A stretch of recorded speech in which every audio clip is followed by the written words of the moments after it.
Hello, my name is Christopher Carpenter. This is for my health communication class. Initially, when I heard about this assignment, I was a little worried because I am not very good at public speaking. I it it's easier for me to talk to a small group than a large group. I don't know why that is because it could be the same information just of a larger audience.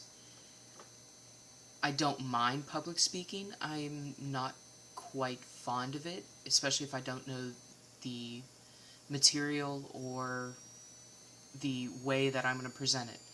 Sometimes I will be able to ramble things on really quickly to where the audience does not know what I'm going to say next, or I can draw a topic on for a long period of time.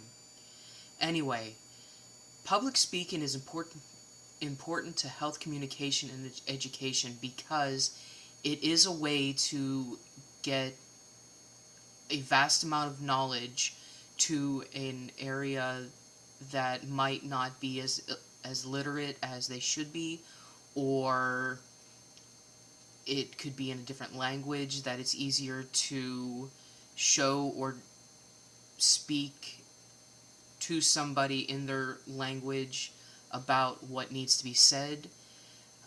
More ways than not, it's a way to communicate to other people easier because it's face to face, it's more personal, it's not words on a paper, it's not you have to do this, you have to do this. It's more, it could be more of a just conversation and more of a public awareness than anything.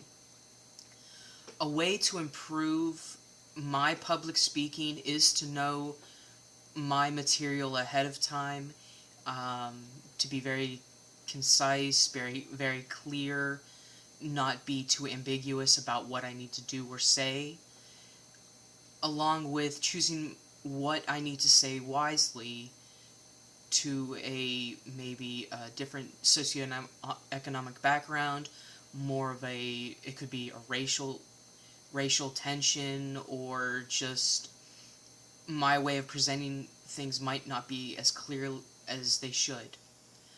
I did go under the Toastmasters website, and it does say they said the top 10 public speaking tips were know your material, which that should be given. Uh, Another way is to practice, so you're not stuttering, you're not trying to figure out what to say next, what to do next.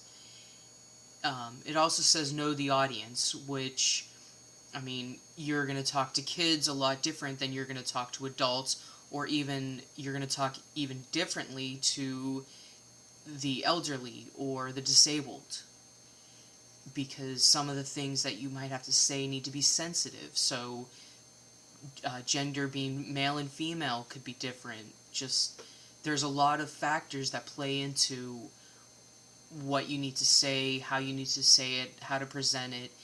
But one of the best ways to get a wide variety of information is the face to face, is the communication, is seeing the response after you've given a long speech, a long talk.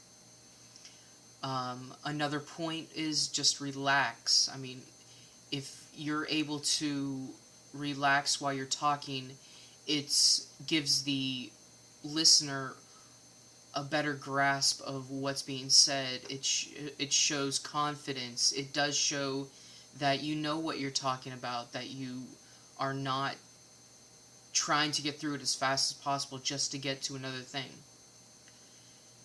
It also says that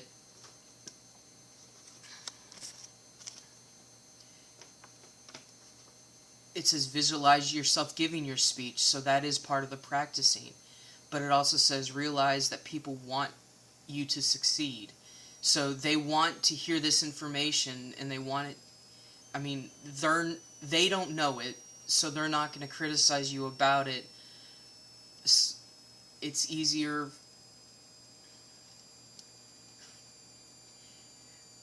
This is the part where organization's a big part of knowing what to say, but you know what you're talking about. They don't. So if you can get all your words and sentences formulated and flowing and correct, it's easier to listen to. It's more of an enjoyment than hearing somebody stutter or say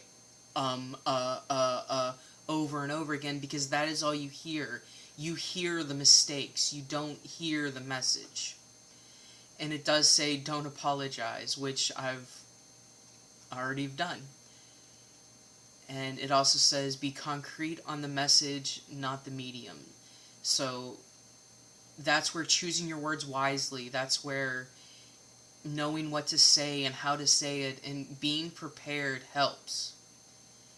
And then you also, by continually presenting messages and giving speeches and talking to people, you'll gain more experience. You'll be gaining the being able to relax. You'll be able to sort of unwind because you've done it so many times. You can give knowledge of what happened at different areas. You can give knowledge of what happened at different events. You can almost a way to be yourself. You can put your personalization on your speeches rather than be a robot, rather than, if it's not fluid, if it's not relaxed, it's very hard to rebound from mistakes at the beginning or mistakes at the end. And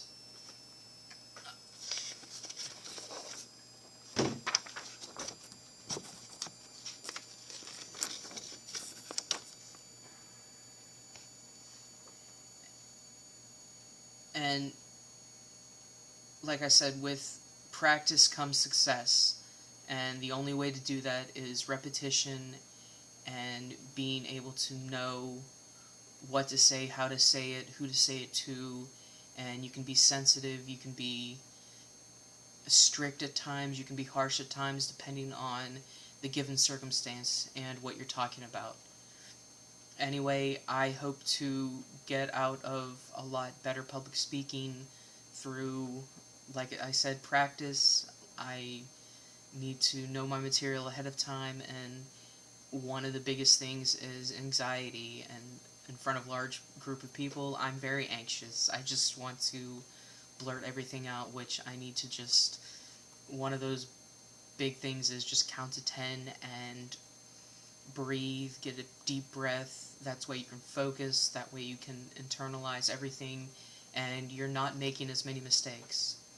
Anyway, I hope that this was very informative. I hope to hear from a lot of you about my feedback, and I hope you all have a great day, and I hope you had a great holiday.